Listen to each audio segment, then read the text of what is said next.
नमः शिवाय। हरे कृष्णा। आप सभी का हमारे YouTube चैनल पर हार्दिक स्वागत है। भोले शंकर की कृपा सदा आप और आपके परिवारजनों पर बनी रहे। आप सभी की झोली खुशियों से भर जाए। आज शिव महापुराण कथा में आप जानने वाले हैं कि किस प्रकार देवर्षि नारद ने भगवान विष्णु से उनका रूप मांगा, फिर भगवान का अपने रूप के साथ उन्हें बानर का मुंह देख कन्या का भगवान को वर्णन करना और कुपित में नारद का श्राप देने के अलावा किस प्रकार देवर्षि नारद का भगवान विष्णु को क्रोधपूर्वक फटकारना और श्राप देना, फिर माया के दूर हो जाने पर भगवान के चरणों में गिरना और शुद्धि के उपाय पूछने का वर्णन किया गया है। आपको शिव महापुराण की इतनी विस्तार पूर्वक कथाएं केवल शिव महापुराण में ही सुनने को मिलेंगी। बाकी आप जैसे भी शिव पुराण की कथाएं सुनते हैं उसमें इन सभी प्रसंग का शायद इतना विस्तार पूर्वक वर्णन आप कभी सुन पाएं।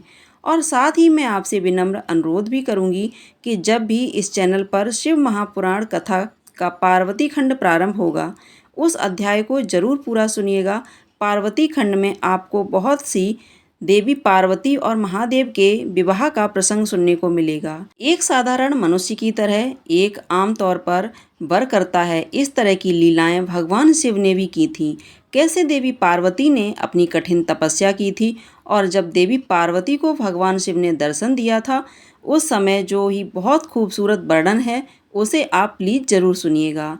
आप इन अध्यायों को कैसे भी सुन लें लेकिन आप पार्वती खंड को जरूर सुनिएगा, यह मैं आपसे फिर से अनुरोध करती हूँ। आप सभी हर दिन सुबह के समय नियम से भगवत कथा का रसपान भी कर सकते हैं। किस प्रकार देवर्षि नारद ने कठिन तपस्या की थी उसे अगर आप इस बारे में जानना चाहते हैं तो उसके पहले अध्याय को आप जरूर सुनिएगा। श्री सूत जी महाराज कहते हैं, जब नारद मुनि इच्छानुसार वहाँ से चले गए तब भगवान शिव की इच्छा से माया विशारद श्री हरि ने तत्काल अपनी माया प्रकट की। उन्होंने मुनि के मार्ग में एक विशाल नगर की रचना कर दी जिसका विस्तार संयोजन था। बात ही अद्भुत, नगरवाद ही मनोहर था। भगवान ने उसे अपने बैकुंठ लोक से भी अधिक रमण सुंदर बनाया था। नाना प्रकार की वस्तुएं उस नगर में शोभा बढ़ा रही थीं। वहीं स्त्री और पुरुषों के लिए बहुत से विहार स्थल थे। नगर चारों वर्गों के लोगों से भरा हुआ था। वहाँ ऐश्वर्य राजा राज्य करते थे। वह अपनी पुत्री का स्वयंवर करने के लिए तैयार थे, अतः उन्होंने महान उत्सव का आयोजन किया हुआ था।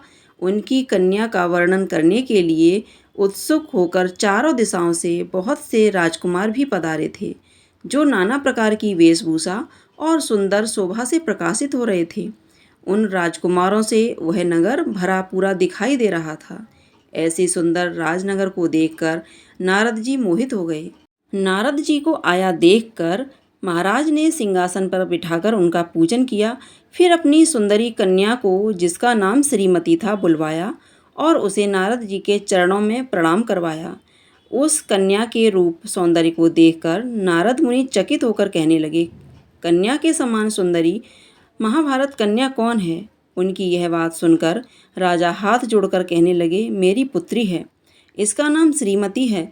अब इसके विवाह का समय आ चुका है और यह अपने लिए सुंदर वर चुनने के निमित्त स्वयंवर में जाने वाली है। इसमें सब प्रकार के शुभ लक्षण होते हैं। हे महर्षि, आप कृपया करके इसका भाग्य तो बताइए। राजा के इस प्रकार पूछने पर काम से मुदित हुए मुनिश्रेष्ठ नारद जी उस कन्या को प्राप्त करने की इच्छा मन में लिए राजा को संबोधित करके इस प्रकार कहने लगे, हे भूपाल, आपकी यह पुत्री समस्त शुभ लक्षणों से संपन्न है, परम सौभाग्यवती है। अपने महान भाग्य के कारण वह धन्य है और साक्षात लक्ष्मी जी की भांति समस्त गुणों की खान है।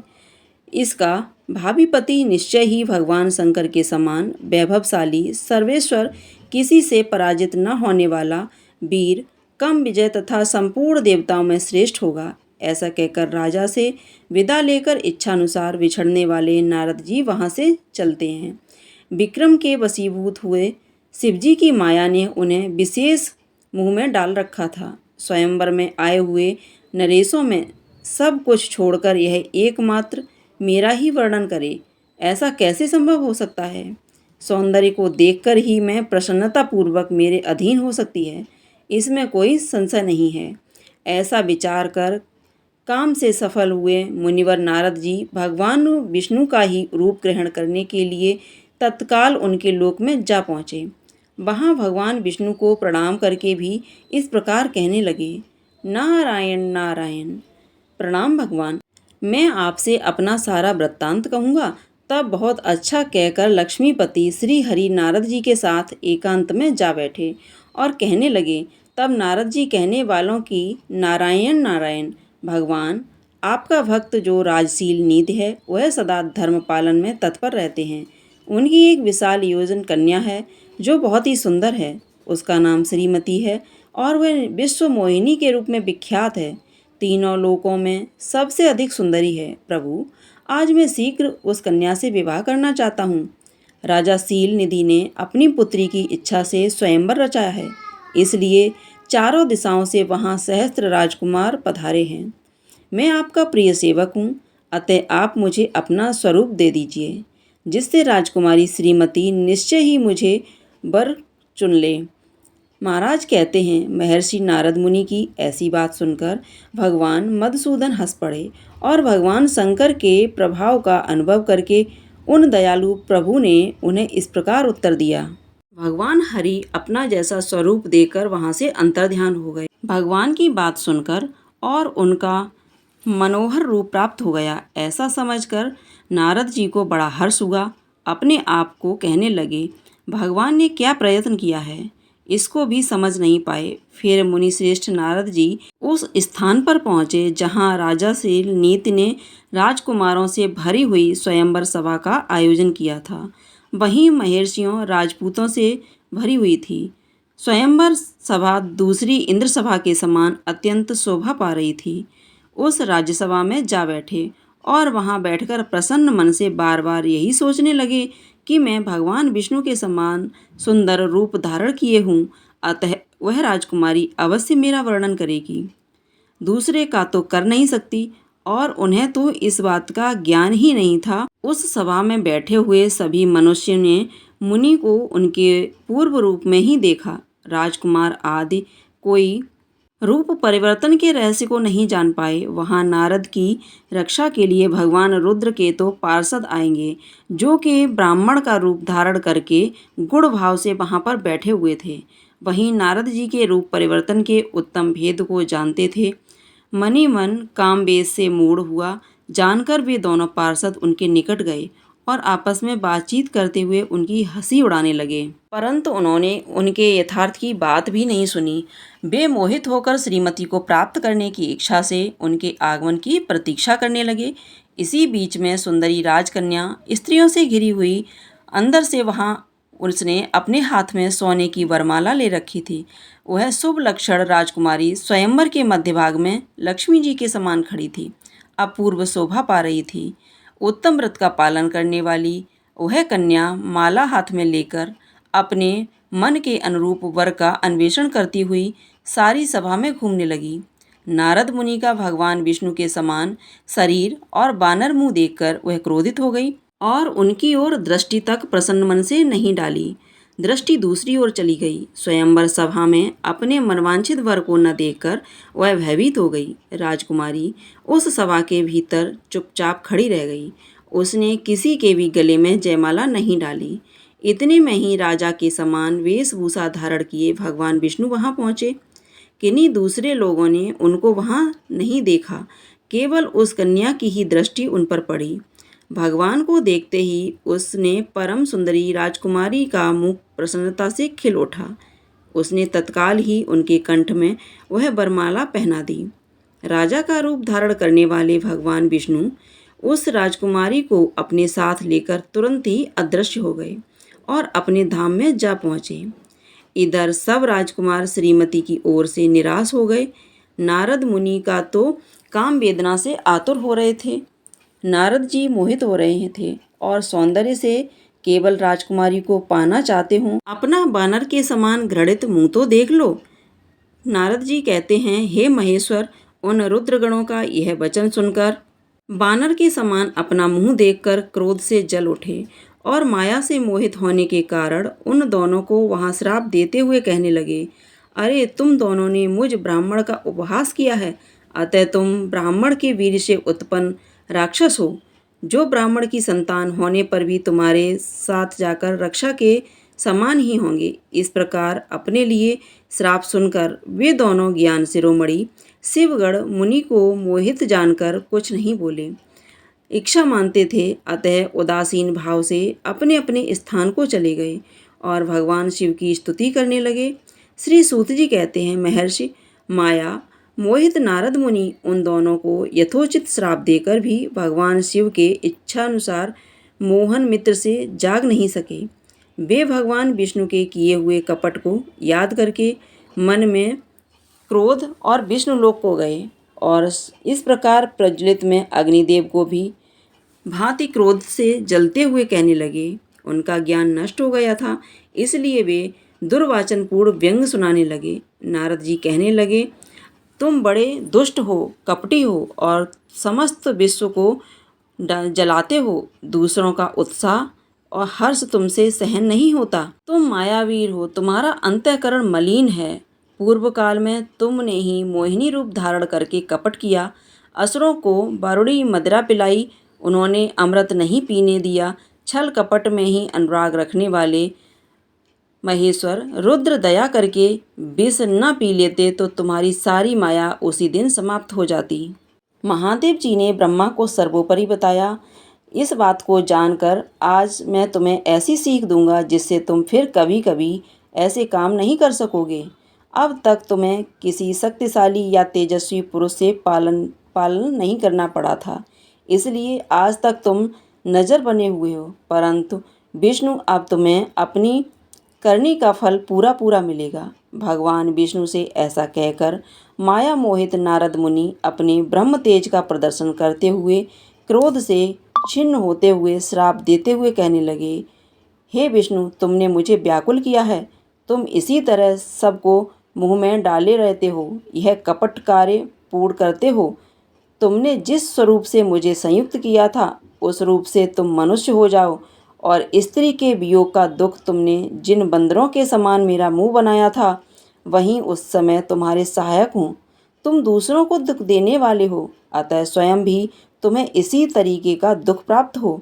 आज्ञा से मोहित मनुष्य के समान तुम्हारी स्थिति हो। आज्ञा से मोहित हुए नारद जी ने श्री हरि को जब तक इस तरह से श्राप दिया, तब उन्होंने शंभु की माया की प्रशंसा करते हुए उस शाप को खुशी खुशी स्वीकार कर लिया। इसके बाद महालीला करने वाले शंभु ने अपनी उस विश्वमोहिनी माया को, जिसके कारण ज्ञानी नारद मुनि मोहित हो गए थे, खींच लिया। उस माया के मोहित होते ही नारद जी भी पूर्ण सद्बुद्धि से युक्त हो गए। उन्हें पूर्ववत ज्ञान प्राप्त हो गया और उनकी सारी व्याकुलता जाती रही। इससे उनके मन में हुआ वह आधिकारिक पश्चाताप करते हुए बारंबार निंदा करने लगे। उस समय उन्होंने ज्ञानी को भी मुंह में डालने वाली भगवान शंभु की महामाया की सराहना की। इस तरह भगवान श्री हरि ने उन्हें उठाकर खड़ा कर दिया।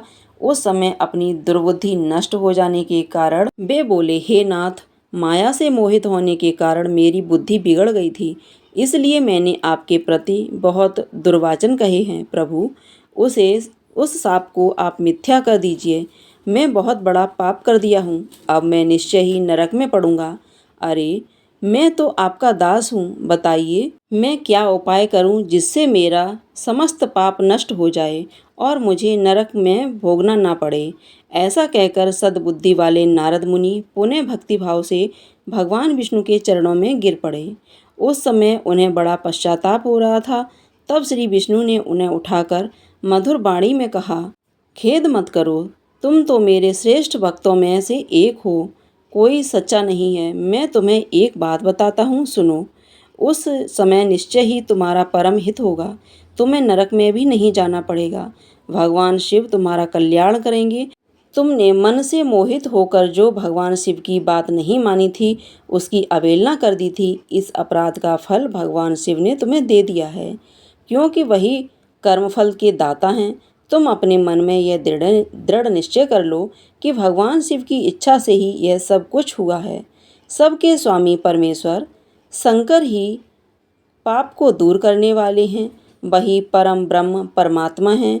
उन्हीं का स्वरूप बोध हम निर्गुण, निर्विकार, सत्वगुण, रजोगुण इन तीनों गुणों पर परे हैं। वही अपनी माया को लेकर ब्रह्मा, विष्णु और महेश इन तीनों रूपों में प्रकट होते हैं। निर्गुण और वही परमात्मा परमेश्वर, पर ब्रह्म, अविनाशी, अनंत और महादेव आदि नामों से जाने जाते हैं। उन्हीं की सेवा से ब्रह्मा जी जगत के श्रेष्ठ हुए हैं और मैं तीनों लोकों का पालन करता हूँ। यह स्वयं ही रुद्र रूप से सदा सबका संहार करते हैं। वह शिव स्वरूप के सबके साक्षी हैं। माया ऐसे भिन्न और निर्गुण हैं। स्वतंत्र होने के कारण मैं अपनी इच्छा के अनुसार उनका आचार व्यवहार उत्तम है और वह अपने भक्तों पर दया करने वाले हैं। मैं तुम्हें एक सुंदर उपाय बताता हूँ जो सुखद समस्त पापों का नाशक और सदा भोग और मोक्ष देने वाला है। तुम उसे सुनो। अपने सारे संशय को त्याग कर तुम भगवान शंकर के पास जाओ और सदा अनन्य भाव से शिव के सतनाम स्तोत्र का पाठ करो और उन्हीं का भजन करो। उन्हीं के यश को सुनो और प्रतिदिन उन्हीं की पूजा अर्चना करते रहो। जो शरीर, मन और वाणी द्वारा भगवान शंकर की उपासना करता है उसे पंडित या ज्ञानी जानना चाहिए। वह जीवन मुक्त कहलाता है। शिव इसी नाम रूप बड़े बड़े पाठकों के अनुसार पर्वत अनायास भस्म हो जाते हैं। यह सत्य है कि इसमें जरा भी संशय नहीं है कि जो भगवान के नाम रूपी नौका का आश्रय लेते हैं वे संसार सागर से पार हो जाते हैं। उन्हें शिव नाम रूपी अमृत का पान करना चाहिए, अर्थात शिव नाम अमृत के बिना शांति नहीं मिल सकती। संपूर्ण वेदों का अवलोकन करके पूर्ववर्ती विद्वानों ने भी यह निश्चित किया है कि भगवान शिव की पूजा ही उत्कृष्ट साधन और जन्म मरण रूपी संसार बंधन के समस्त पापों का नष्ट करने वाला एक उपाय है। भक्ति भाव से निरंतर जगदम्बा पार्वती सहित महेश्वर सदा शिव का भजन करो, तभी शिव की कथा सुनो और कहो तथा अंत में बारंबार शिव भक्तों का पूजन करो। और हे मुनि श्रेष्ठ, अपने हृदय में भगवान शिव के उज्ज्वल चरणारविंदों की स्थापना करके पहले शिव के तीर्थ में विचारो। इस प्रकार परमात्मा शंकर के अनुरूप महात्मा का दर्शन करते हुए अंत में आनंद स्वरूप अर्थात काशी, जो वह स्थान भगवान शिव को बहुत प्रिय है, वहाँ भक्तिपूर्वक विश्वनाथ जी का दर्शन पूजन करो। विशेषतः उनकी स्थिति वंदना करके तुम संशय रहित हो जाओगे। ब्रह्मलोक में जाना चाहिए। वह अपने पिता ब्रह्मा जी की विशेष रूप से स्तुति वंदना करके तुम्हें प्रसन्नतापूर्ण हृदय से बारंबार इस महिमा के विषय में प्रश्न करना चाहिए। ब्रह्मा जी शिव भक्तों में श्रेष्ठ हैं। तुम्हें बड़ी प्रसन्नता के साथ भगवान शंकर का सनातन नाम स्तोत्र आज से तुम भगवान शिव आराधना में तत्पर रहने वाले शिव भक्त हो जाओ और विशेष रूप से मोक्ष के भागी बनो। भगवान ने तुम्हारा कल्याण किया है। इस प्रकार प्रसन्न हुए भगवान विष्णु नारद मुनि को प्रेम पूर्वक उपदेश देकर श्री शिव का स्मरण वंदन और स्तवन करके वहाँ से अंतर्ध्यान हो गए। अगले अध्याय में आप जानेंगे कि किस प्रकार नारद मुनि ने शिव तीर्थ का भ्रमण किया था और किस प्रकार ब्रह्मा जी से शिव तत्व के विषय में प्रश्न किए थे और ब्रह्मा जी ने किन किन प्रश्नों का किस प्रकार उत्तर दिया था। इनका वर्णन आप आने वाले आगे के अध्यायों में सुनेंगे।